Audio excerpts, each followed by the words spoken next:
Hello, hello, JJ DiGeronimo here. And as many of you know, I am a seeker.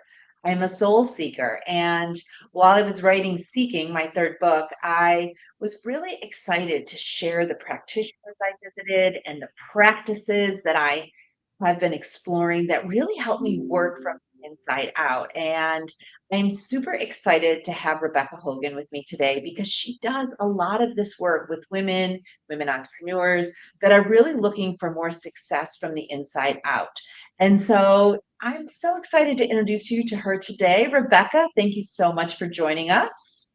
Oh, thank you so much for having me here. I'm so excited to talk about this stuff. It just lights me up. Oh my goodness. And I love the title, The Power of Alignment, because I feel like alignment for many is something that many speak of, but often don't have the opportunity to really understand or work towards. So, what does alignment mean to you? It has many meanings, right? But whenever I'm talking about success, what I'm really talking about is the alignment of your thoughts, your beliefs, your values, and how it energetically shows up so that you can align to the success that you're trying to create in your life. There has to be an energetic alignment to the goal in which you're trying to achieve. And that all starts with what's going on inside of your head. And so it's the thoughts that you're thinking that create the energy that you feel, that you emit out to the world, that then allows you to move towards the goals you're trying to achieve. I've had to do a lot of this work, and it started about 14 years ago. I had to mute the negative, and Mhm. honestly, I thought I was a super positive person, but I monitored my thoughts hour by hour. I would carry a pad of paper around, and anytime I would have a thought that was positive, I would check one side of the list, and anytime I had a thought that was negative, I checked the other side. And I was surprised to see how many times I said something that wasn't very flattering. Now, it never came out of my mouth, but it was things that I would say about myself, about what I was watching, a conversation I was in.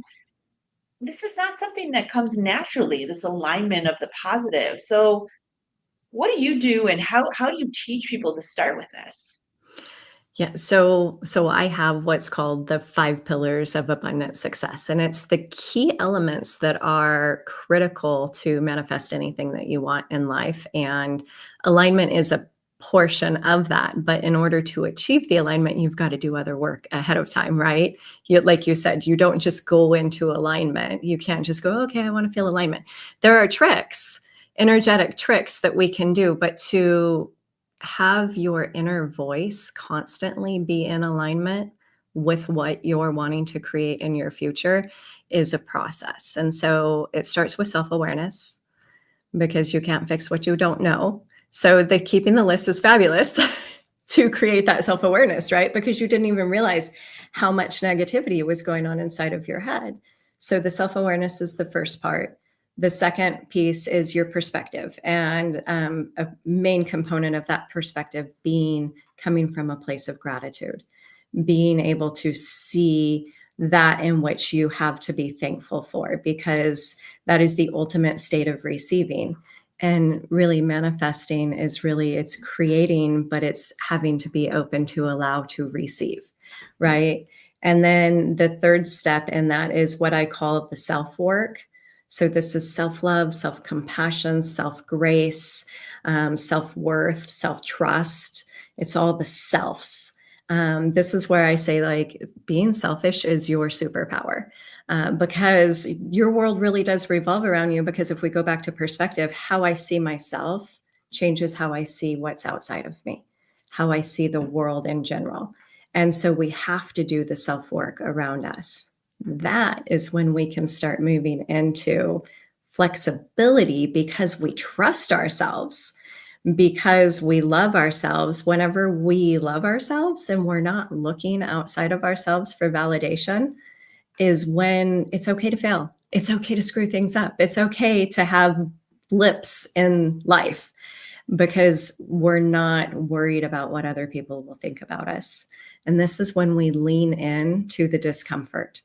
So this is whenever I say flexibility, I'm not saying like being flexible um, with just like, oh, I'm going to allow this to show up a different way. I'm talking about being flexible with your beliefs, flexible with your values, because that is really what creates the energy and the thoughts in our body. And so it's being able to notice those moments whenever you're saying something in your head that doesn't feel good in your body, and you're going, wait, that's not serving me. That thought isn't serving me, helping me move towards my goals. And it's being flexible and being able to either suspend or change the belief. Because what good is the belief if it doesn't help you get what you want to get? And then the last and final is the alignment. Because without doing all of that other work, then you're not going to be able to stay in that constant state of alignment. Yes, that makes a lot of sense. So those are easy. I mean, you've definitely hit on some key points for me that I definitely want to dive back into. So self-awareness obviously is Mhm. such a big piece. Like Right. that is so important to just know how you're feeling in certain situations, what you want to lean towards, what you don't. I'm sure you expand well beyond that, right? The self-awareness piece. Yeah. And I think you have to teach yourself gratitude. I don't think it comes easily. I think Mhm. we are conditioned to pick things apart and have judgment and block things that don't make sense or categorize things for us to understand. And so it really takes a lot of training to get to a place of gratitude. And for me, I had to start at the very simplest things, right? Thank you for this hot cup of coffee. Thank you for putting both feet on the ground. Thank you for gas in my gas tank. I mean, that's how I started gratitude was every moment I could be grateful, I was grateful. And I feel like it took serious training. Yeah. Well, and people tend to like gloss over gratitude. Like gratitude is easy.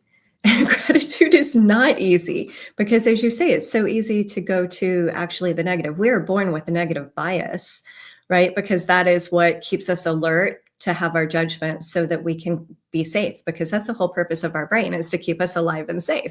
So we're born with a negative bias.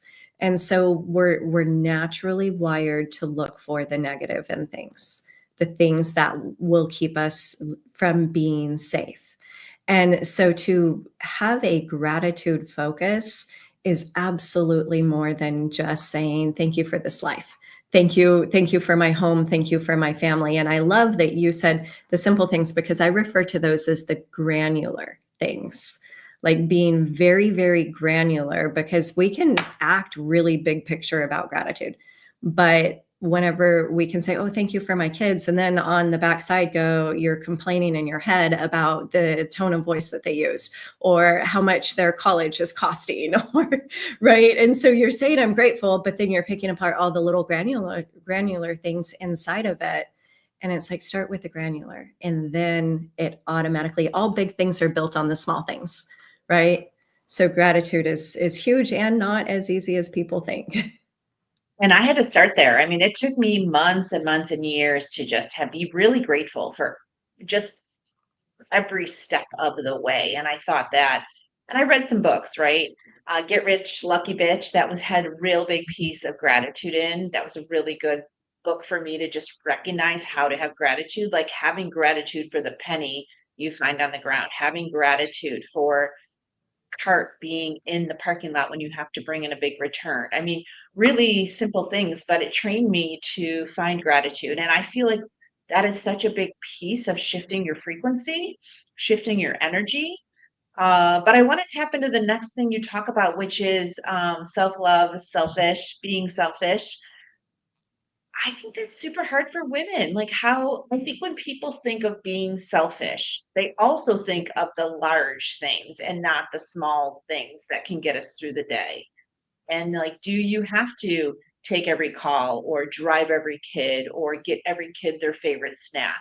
Like, sometimes being selfish is just saying we are all eating this today. Yeah. Yeah, selfish is definitely a conditioned fear that women have of being selfish, because from a very, very early age, we're taught that we play a specific role in life, and our worth is based on how we help other people, We are the nurturers. We are the ones that keep everything going. And there's so much about our job is to make everybody else feel good at our own sacrifice, right? At our loss. And when we're making other people feel good, then we're doing our job and then we feel good about ourselves. And so if someone else says, "Oh, it's your fault that I'm not happy because you didn't make me what I want to eat for dinner," then it attacks our sense of self-worth. And so to flip it, to find our self-worth inside is critical so that we can get to that point where we can recognize that we are actually, in trying to not be selfish, we're teaching everybody around us to be selfish at our expense, right? And the thing is that we need to be able to give ourselves that permission to take care of ourselves, because I mean, we all know that like whole oxygen mask thing, right? Put your oxygen mask on before you take care of someone else. And it's really so much bigger than that. It's not just self-love. Yeah. Thank you. I just want to say thank you because I am so over that comment, and I go to so many women's events, and I can't tell you how many times someone says that to me, but it's like, it's so much more than that. Like, that is in a disastrous situation, pick yourself first. Okay, great. But like, let's talk about day to day. Yeah. Well, and then we look at just the effect that it has on everybody around us. And there's that saying, like, we teach people how to treat us. And then if we're complaining about our relationships and stuff, but if we're not taking care of ourselves, how in the world are we going to expect someone to take care of us, to treat us well, to treat us with respect whenever we don't respect ourselves? So everything starts from within, and it's not getting my hair done, it's not getting my nails done. It's saying that I am worthy, I am good enough just as I am. Like, if you believe that there's something greater, a greater power outside of you that has conspired to create everything in existence, something already said you are worthy to be here, right? You don't have to prove yourself. You don't have to earn it. And being perfect never taught anybody any lessons. It didn't teach your kids lessons. It didn't teach your spouse lessons. It didn't help anybody grow. And so to act perfect is and to try to achieve perfect. How boring would that be if we were all perfect? Because to be perfect, we would all have to be the same, and then we might as well be robots, right? That's perfection. Releasing my one of my biggest chapters in seeking is, stepping away from perfectionism because I Mhm. feel like women, and I think this happens at a really young age, right? We're taught to do things everything right. And whether that's because it's passed on from one of our parents or passed on from a teacher, women naturally seem like they have to do that. And you really have to work to decouple from those expectations of yourself because underlying that is really fear. And it's fear of not being good enough. It's fear of being discovered, fear of not being the one for whatever job or whatever situation. And so I had to do a lot of this work that you're speaking of, Rebecca, because I realized that these external accolades were not filling me up the way I thought they were going to. And I hit a brick wall in a really big way that I found myself kind of just, it was a tower moment for me. And I think you had the same midlife you mentioned to me. And I think the work you're doing is so important for women. And so tell me a little bit about what alignment looks like. What does alignment look like? Alignment looks like ease and flow. Right. Alignment is, I was just having a conversation with my mom last night, and she said, if you were going through what I'm going through, then I'm not sure that it would be as easy as you make it sound like it would be. And I was like, Mom, you have no clue what I go through in my life every single day because I make it look easy, because I'm in alignment, because I am flexible, because energetically, I'm not giving my energy to things that I don't want to happen. Instead, I am giving my energy to the things that I want to happen. And it's so it what it looks like is ease. It looks like flow. It looks like radiance. Um, Is it hard work? Is like to achieve success, do we sit and just meditate and have the $1 million house just like magically appear? No, there is work to be done, but in the alignment, the work is no longer hard. And that's really what alignment looks like, is it's leaning into the things that are hard with excitement, with the anticipation of what that's going to bring into our life, instead of the fear, instead of the scarcity, instead of the worry of if it doesn't work. And it's the abandonment of it needing to work out exactly to plan, right? It's the release of the outcome.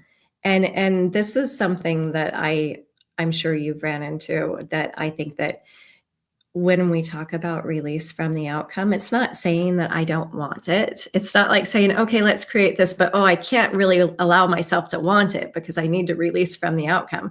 It's staying in that energetic alignment and being okay with however it shows up, recognizing that it can show up differently. And that's part of the release from outcome. And if it doesn't happen in your timeline, like that's the other thing. It's like, keep going, keep staying in that energetic alignment of ease, flow, being. So, had a conversation this morning with my husband about something.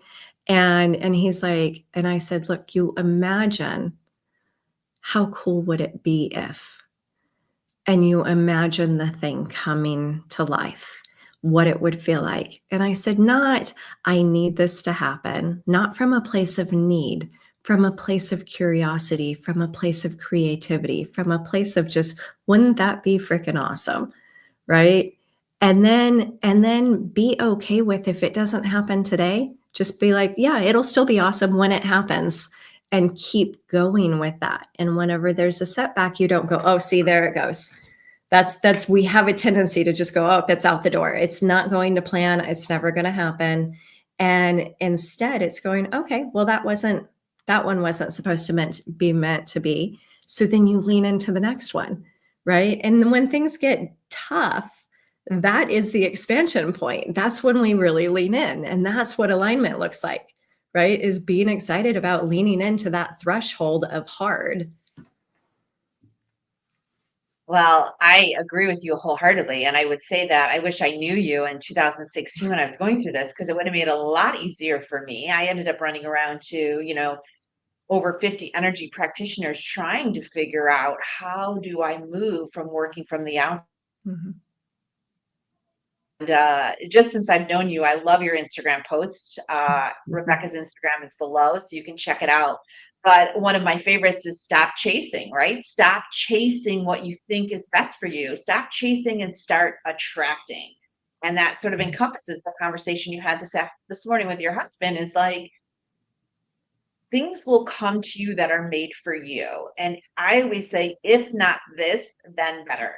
If not this, then more Mhm. aligned with where I am going. Because as you said earlier on, we have no idea what our full journey is, and we might only know a sliver of the possibilities. But if we open it up where we have pure alignment from the inside out, we are working with the universe to create the best version of our journey here as a soul. And I truly trust that in everything that happens. If not this, then something that's better aligned for my soul.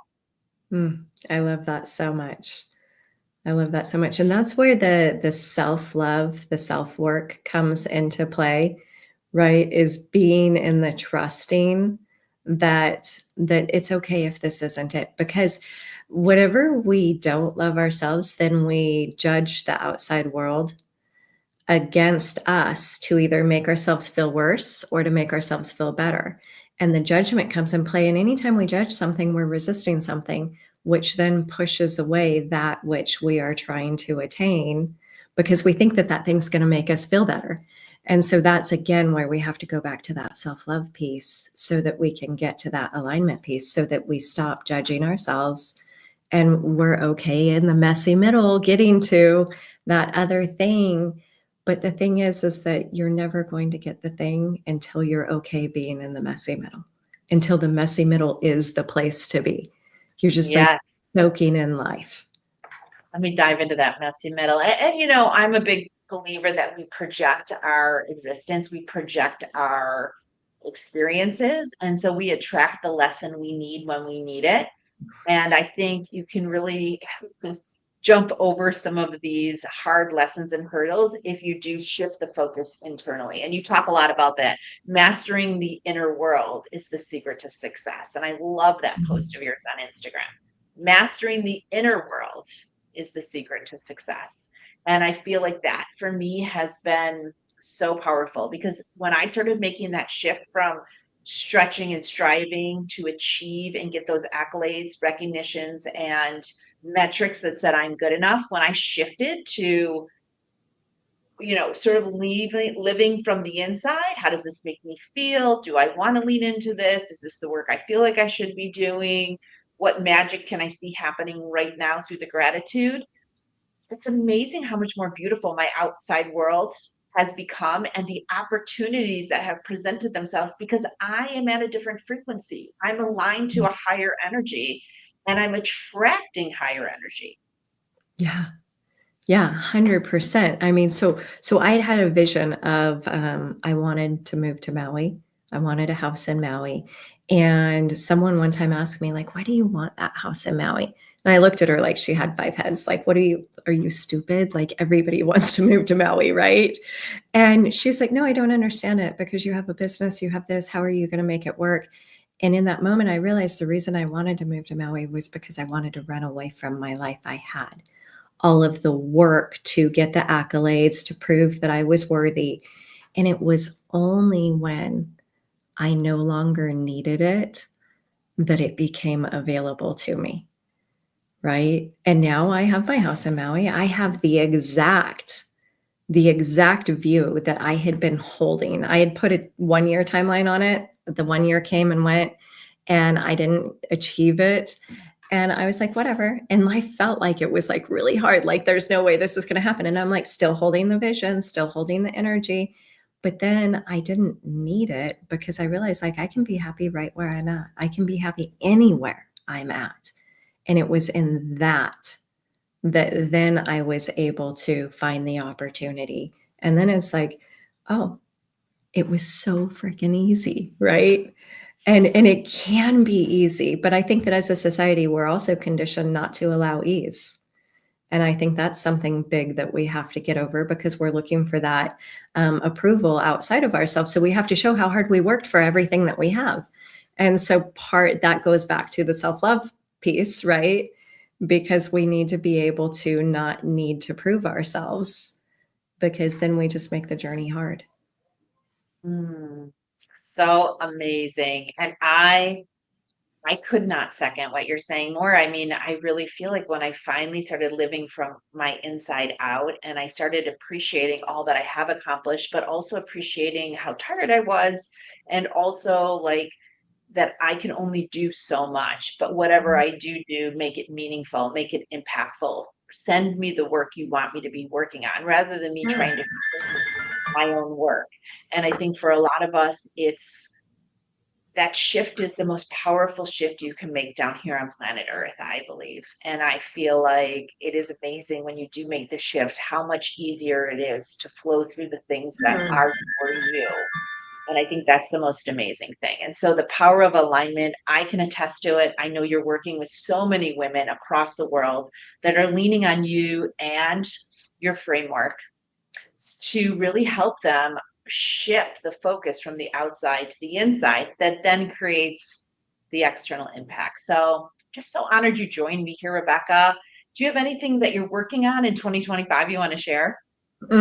Manifestation Mastery Academy. So it's really the framework, all of the pieces, because there's release work that has to be done in this process, right? It's one thing to know the steps that it takes to get there, but we've all been doing the work, right?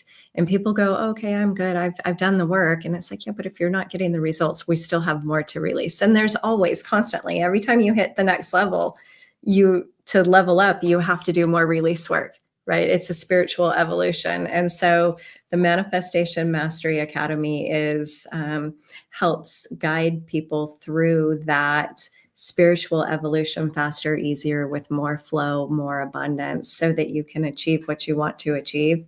And the key elements are mastering your energy by claiming your inner voice. I love that. I love that. I want to make sure that link's below. I know we have your social links in your website, but I want to make sure we have that links below, so we'll get that done. But thank you so much for joining us.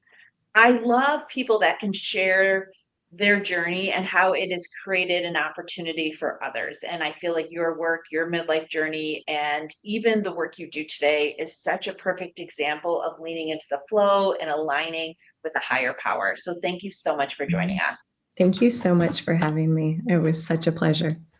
Well, I look forward to seeing you inside the community. Together we seek out online. And for any of you, please reach out to Rebekah directly. All her links are below. And if you feel like you could really use that shift from the inside, from the outside to the inside, you know where to find her. So thank you so much. And we'll see you again here next time. Awesome. Thanks.